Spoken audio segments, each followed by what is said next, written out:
माँ तो माँ होती है। हेलो माँ, मैं राजू बोल रहा हूँ। कैसी हो माँ? मैं ठीक हूँ बेटे। ये बताओ तुम और बहू दोनों कैसे हो? हम दोनों ठीक है माँ। आपकी बहुत याद आती है।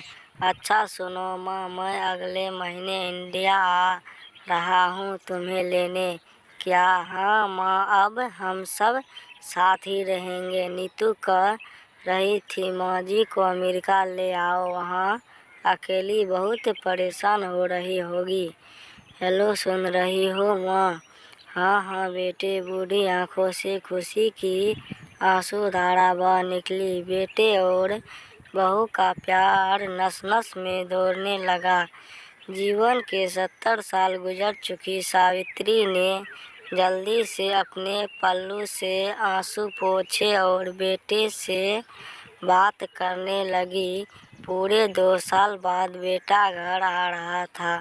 बूढ़ी सावित्री ने मोहल्ले भर में दौड़ दौड़ कर ये खबर सबको सुना दी। सभी खुश थे कि चलो बुढ़ापा चैन से बेटे और बहू के साथ गुजर जाएगा।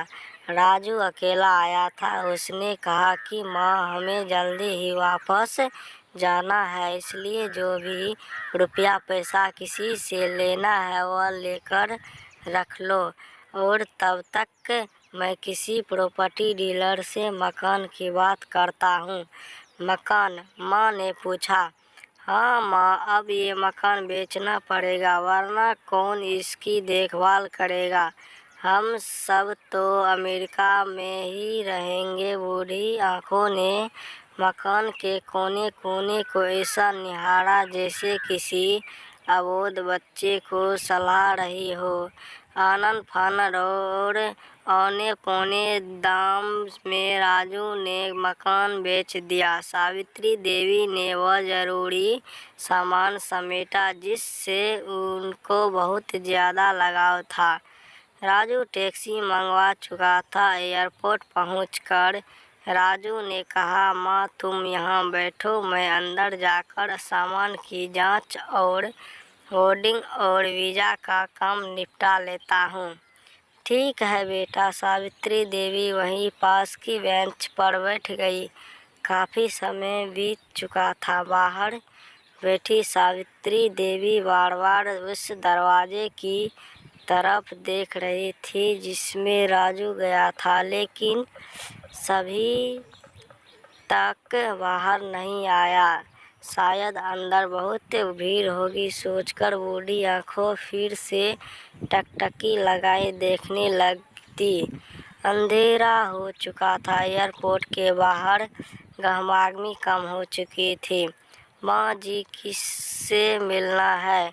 एक कर्मचारी ने वृद्धा से पूछा। मेरा बेटा अंदर गया था टिकट लेने, वह मुझे अमेरिका लेकर जा रहा है, सावित्री देवी ने घबराकर कहा।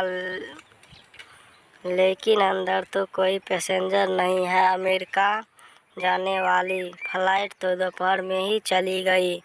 क्या नाम था आपके बेटा का?